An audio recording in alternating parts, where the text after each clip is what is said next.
Welcome to the Church Leaders Podcast, conversations with today's top ministry leaders to help you lead better every day. And now podcasting from scenic Colorado Springs, Colorado, here's your host, Jason Day. Hello, friends, and welcome to the Church Leaders Podcast. I'm your host, Jason Day, and we have a great interview for you on this week's episode. I had the opportunity to speak with Vince Miller, founder of Resolute Men's Ministries. Vince served in pastoral ministry for over 25 years before launching Resolute, and he shares his fascinating story of how God's calling on his life as a young man has come really full circle to the ministry that he is leading today. Vince has dedicated his life to helping churches develop mentoring relationships among men and has authored over a dozen books and study guides, including his latest, 30 Virtues That Build a Man, which will be released in time for Father's Day this year. On this week's episode, Vince and I dig into the challenge of mentoring men in our churches. Vince helps us better understand how to be more effective when it comes to discipling men and shares what he and his team have determined to be the most important element necessary when it comes to leading men to embrace these mentoring relationships. Now, I believe you will agree that Vince really provides some key insights into this important topic for our ministries and for our churches. So let's jump right into my conversation with Vince Miller.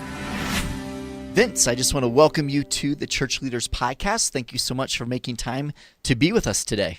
I'm excited to be with you, Jason. Thanks for having me. Yeah, brother. Now, we had the opportunity to meet face-to-face about a month ago, I think it was. You were here in Colorado Springs, and you're actually here talking about your newest book that is going to be released, and we'll talk about that in just a minute.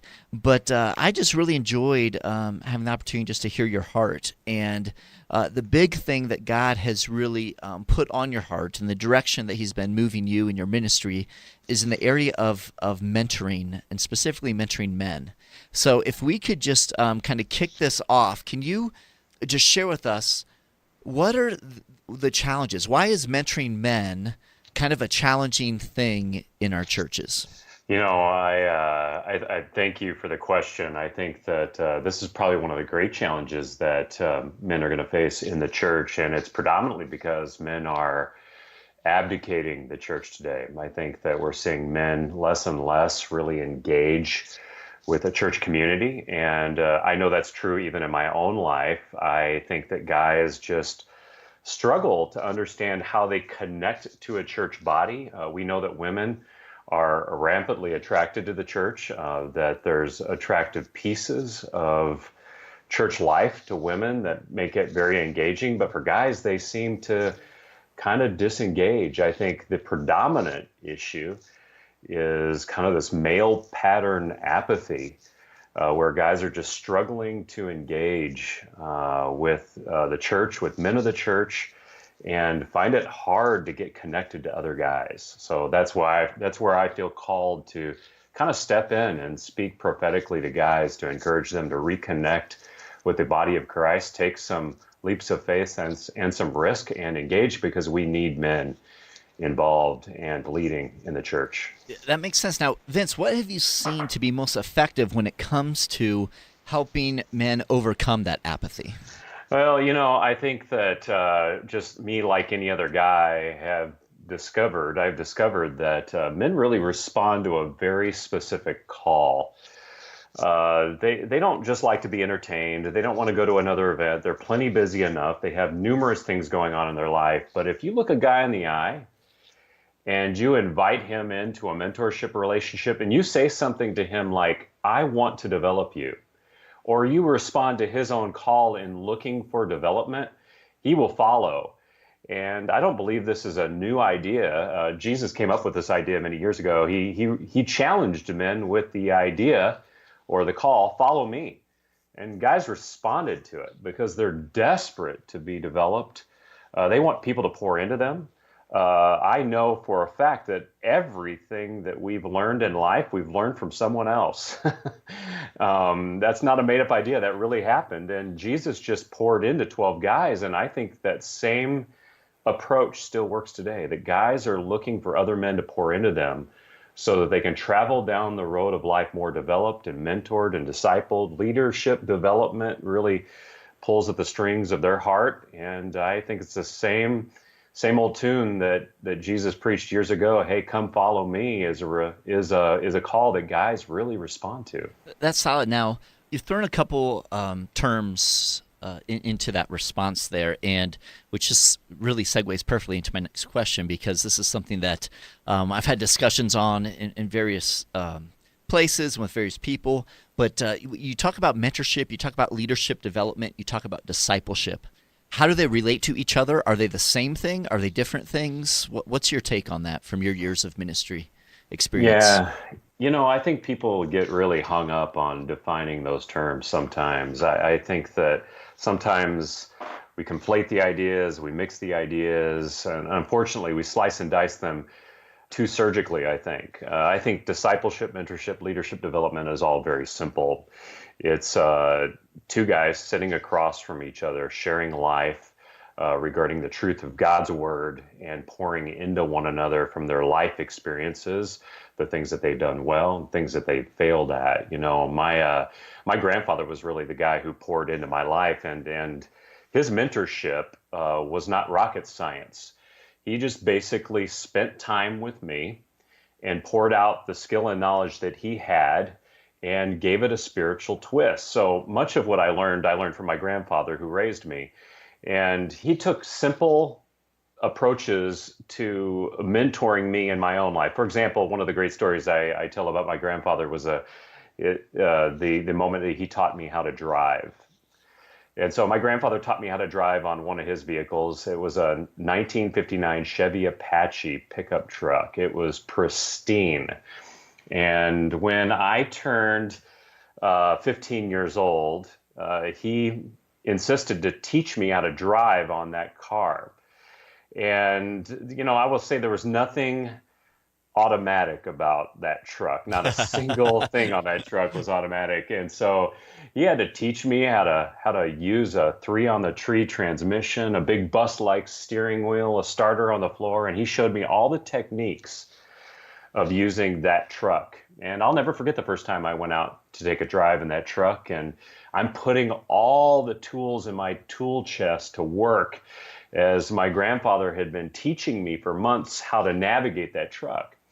And from the time I was probably about 15 and a half till I was 16, he taught me one thing to do on that truck, and that was how to parallel park that truck. Except the twist of the story is I grew up in San Francisco, California, so there was no flat areas basically anywhere in that area. So he was teaching me how to parallel park a fairly heavy piece of metal between cars on hills, on inclines and declines, and it was remarkable. He spent every Saturday morning for 3 hours teaching me how to parallel park that truck. And I got to tell you, there isn't a time in my life today that I haven't parallel parked perfectly the very first time because of all the teaching that he beat into me over many months of training me how to do that. And basically what my grandfather did was he did two things in that moment when he mentored and discipled me. He did two things that were real simple that I think we often overcomplicate. Number one, he took the time to invest in me. And number two, he passed on skill that he had to me so that I could become a better man.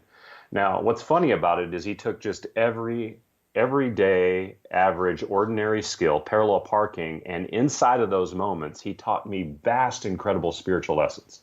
I mean, for 6 months, 3 hours a day, or 3 hours every Saturday, he taught me how to parallel park. And what do you think he was teaching me about during those times? He wasn't just teaching me how to drive. He was teaching me lessons about life. He was having conversations with me about God. And I think we overcomplicate discipleship sometimes. It's just very simply taking the time, number one, and passing on skill that we have to other people. And everybody in this life has some level of skill to pass on to somebody else. For my grandfather, in that moment, it was learning how to drive.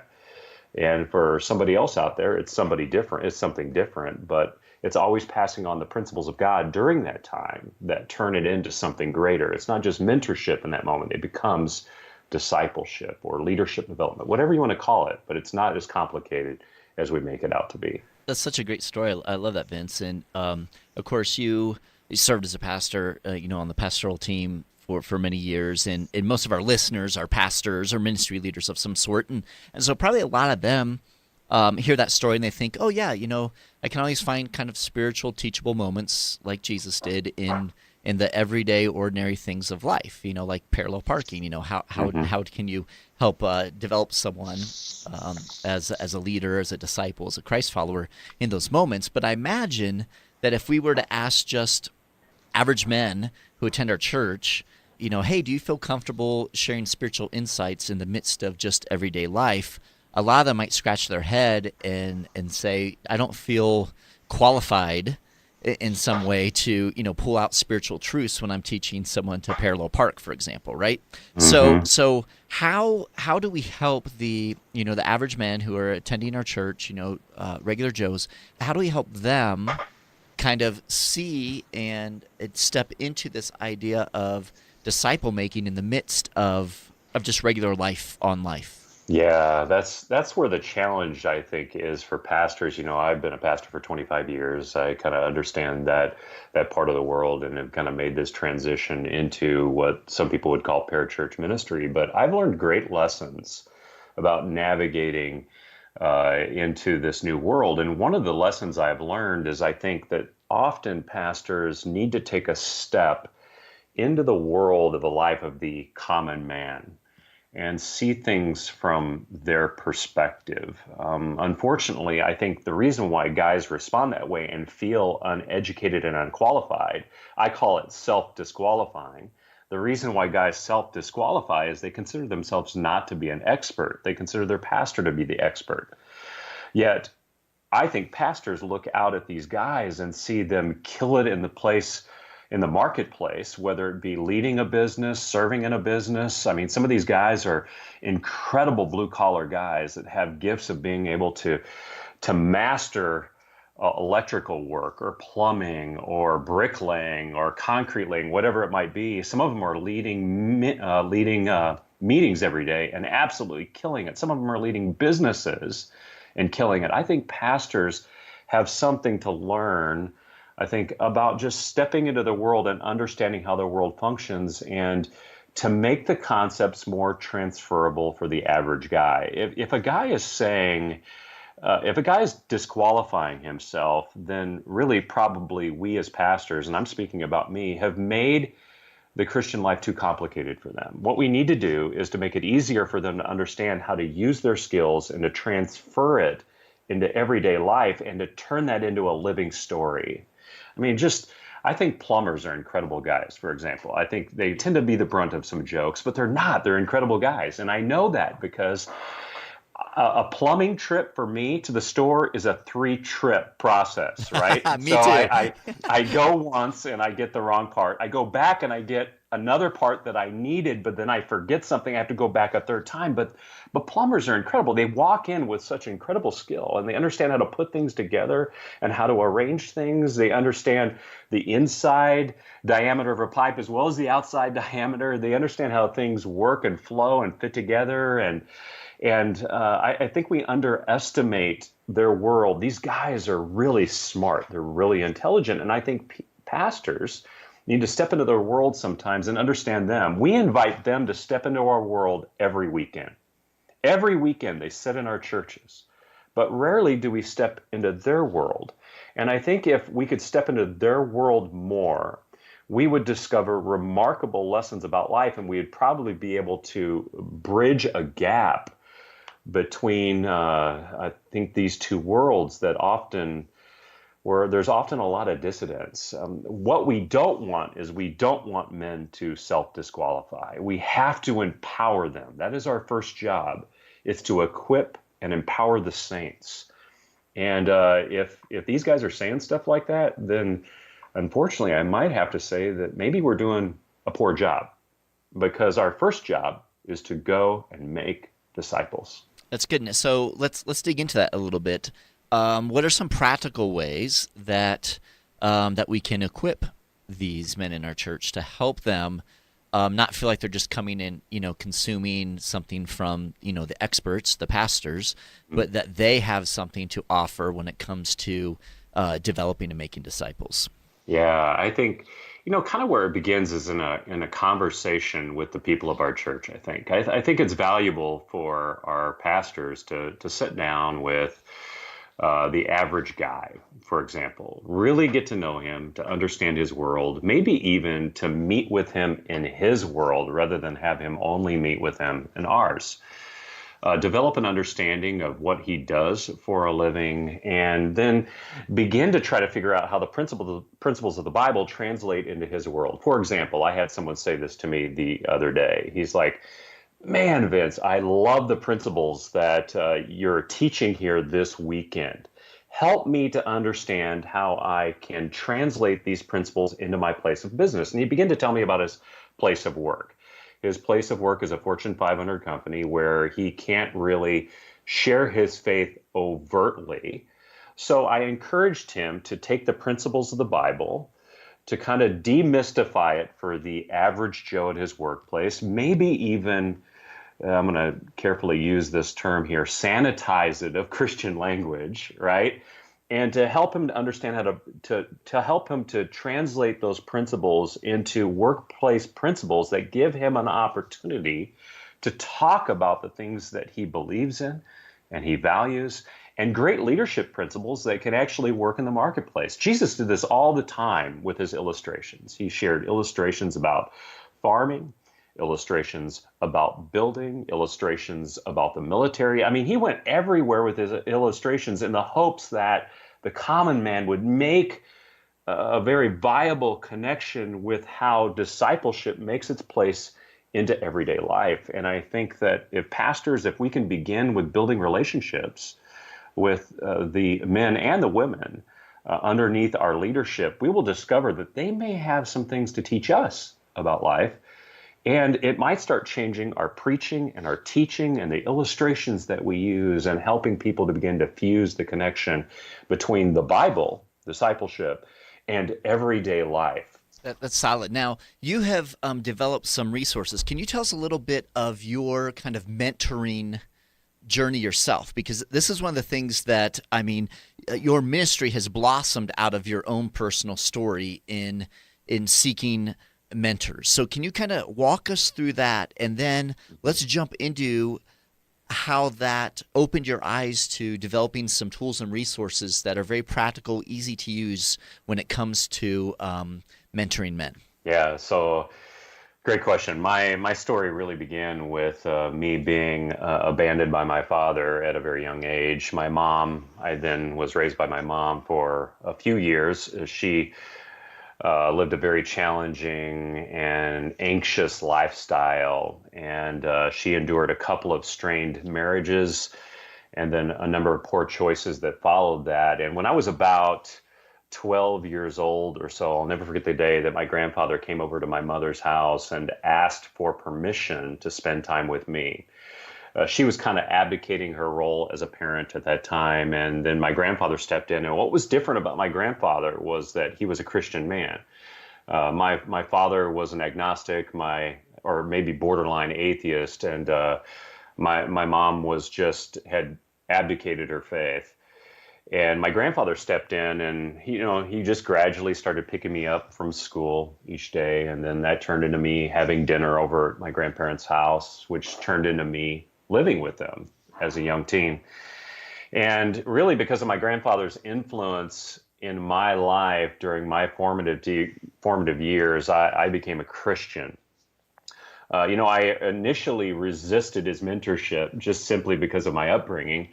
And I came to discover that a lot of the principles that my grandfather was teaching me about life worked. They actually worked. When I was 20, I made a profession of faith, and when I was 21, he died. And this was a tragic moment for me. I remember sitting at his bedside as cancer was eating him alive and watching him die. And this incredible man to me, who had really invested in my life over about 5 or 6 years, was now deteriorating before my eyes. And at his bedside, I remember as he laid down, never to get up again, I watched him painfully die over 5 hours. And I remember praying a prayer out loud in that room. And it was a very significant moment in my life. I said to God out loud, "God, for the rest of my life, I want to do for other men what my grandfather did for me, which was mentor me. And in that same breath, I asked God, God, would you please provide a mentor to me to take the place of my grandfather in my life? Well, out of that moment, I started pursuing ministry right away, and I started seeking mentors. And over 20 years, I asked about 2 to 5 men a year to mentor me, and no one ever did. I know that sounds a little bit shocking, but I've encountered many men throughout my journey in life today that have gotten the same responses. And over those 20 years, I only heard 2 excuses. The 2 excuses were these: I don't have time, or I don't know what to do. And I can remember there was a period of time in my life when I was kind of irritated about hearing some of these answers and responses for guys. But over the years, I discovered that there were many guys that did not actually have the time, and they really genuinely didn't know what to do. And after about 20 years of this, I just decided that I was going to resolve the problem that I had by mutually also following through with the calling that I promised to God back at my grandfather's bedside. And that was that I was going to spend the rest of my life mentoring other men like my grandfather did for me. And as soon as I stepped into that journey of mentoring men, I discovered that God was really resolving my own problem. I went out and started inviting guys to sit in groups with me. And over the period of about 6 weeks, I started meeting with guys, and I sat down in front of them and I looked them in the eyes and I said, I will mentor you spiritually in your faith.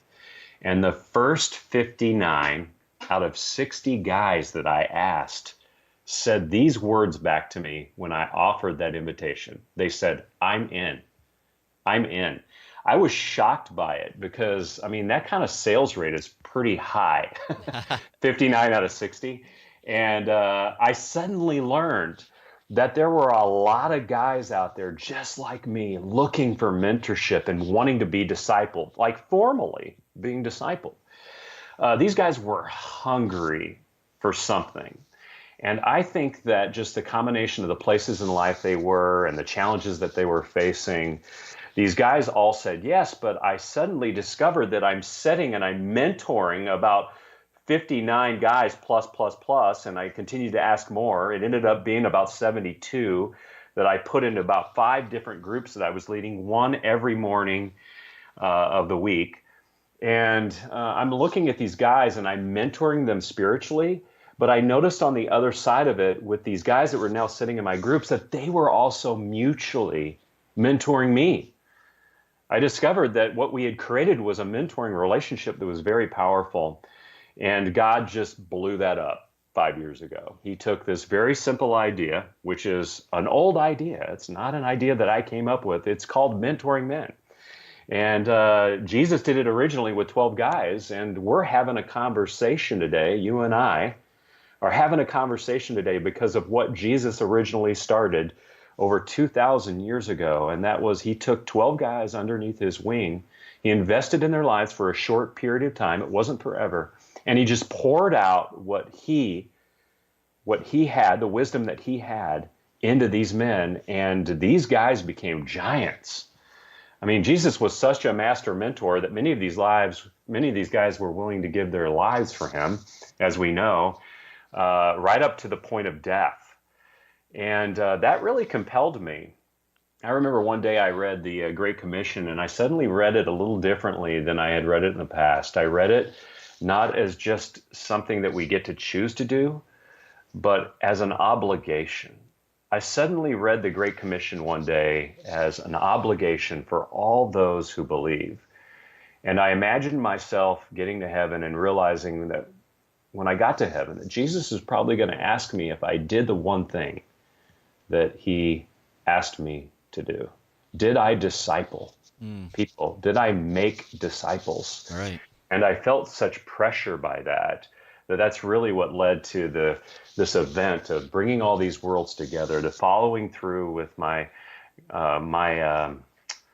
my call to action at my grandfather's bedside, to reading God's word, to discovering that other men out there were looking for the same thing. And so I just stepped into this challenge and started mentoring guys and learned a lot along the way over the past 5 years or so. It's an incredible story, brother, and I just so love it. And I just love your heart in the midst of all of it. Now, can you tell us a little bit about how are you helping other churches kind of step into this?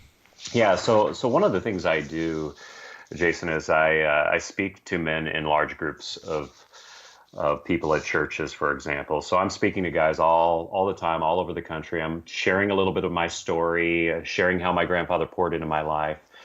I'm also challenging men to get off the bench and into the game by stepping into churches where these guys are. I want to encourage them to get into the spiritual game by mentoring other guys. And there's a couple of things we've done as an organization to help guys do this. Number one, we're trying to help them to take simple steps to grow in their faith. One of the tools we provide is a men's daily devotional that guys across the United States use on a daily basis to grow in their faith. Another little tool that we provided is this new resource that we're talking about today, 30 Virtues That Build a Man, which is essentially a one-on-one guide for a guy to sit down with another guy and have a real mentoring conversation.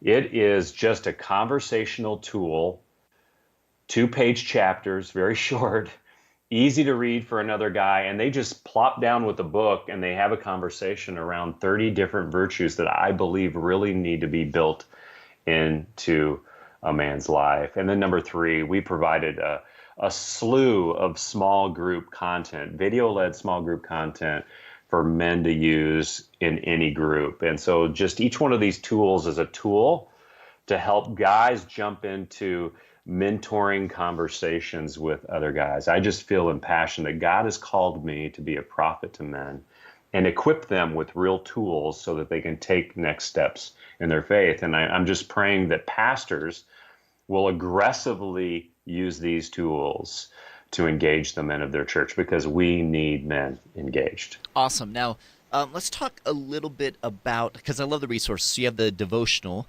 and that's via email. Is that correct, Vince? Correct. That is via email. Yep. Awesome. So yeah, you have that.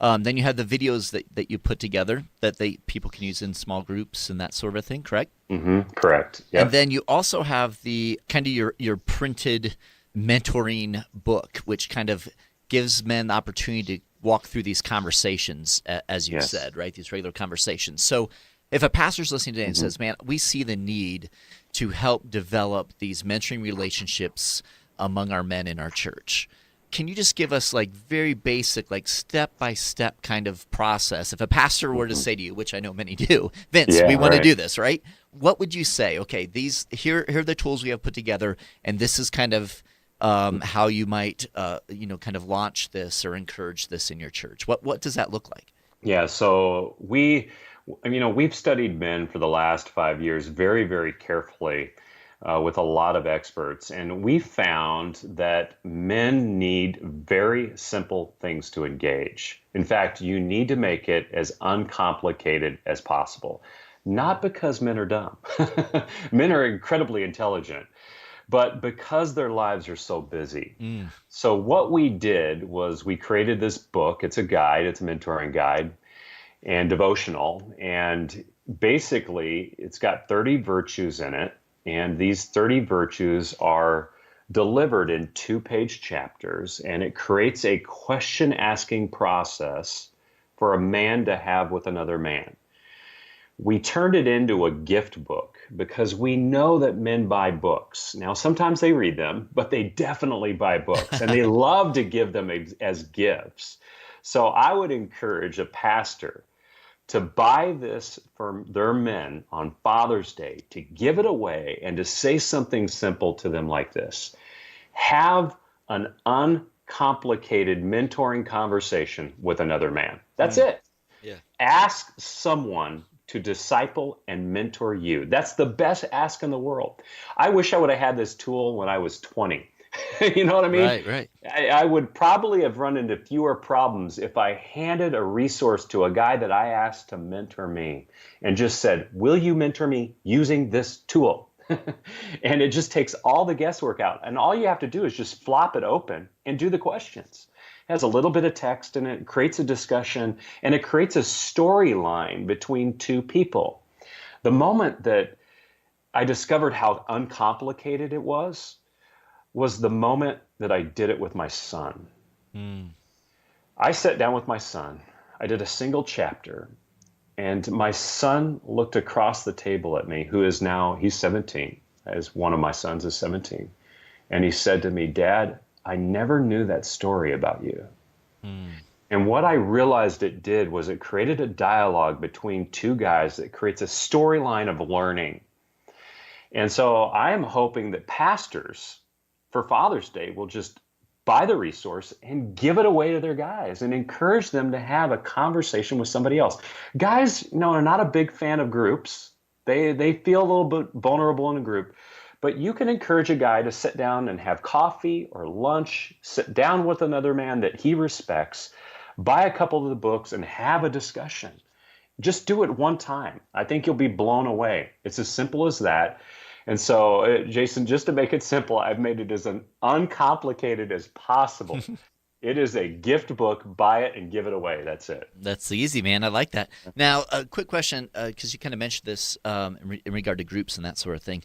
Have you found that this is a resource that can only be used one-on-one, or can it be used, 3 or 4 guys getting together over coffee or something, or what have you found to be most effective, or can it be used in different ways? Yeah, so we've tried it with a little over 1,000 guys so far, just to prove that it works. And guys use it 3 ways. They either use it as a private devotional book where they answer the questions themselves, or they use it one-on-one with another guy, or they can use it in a group. It is good for any application. I think the ultimate application, though, where a guy can be the most vulnerable and ask the most insightful questions, is one-on-one with another guy. That's it. Awesome, brother. That is so good, man. I love your whole story. It's and the way that God has used you over the years and has kind of brought you full circle into really stepping into His calling in your life, and I just see how fulfilling it is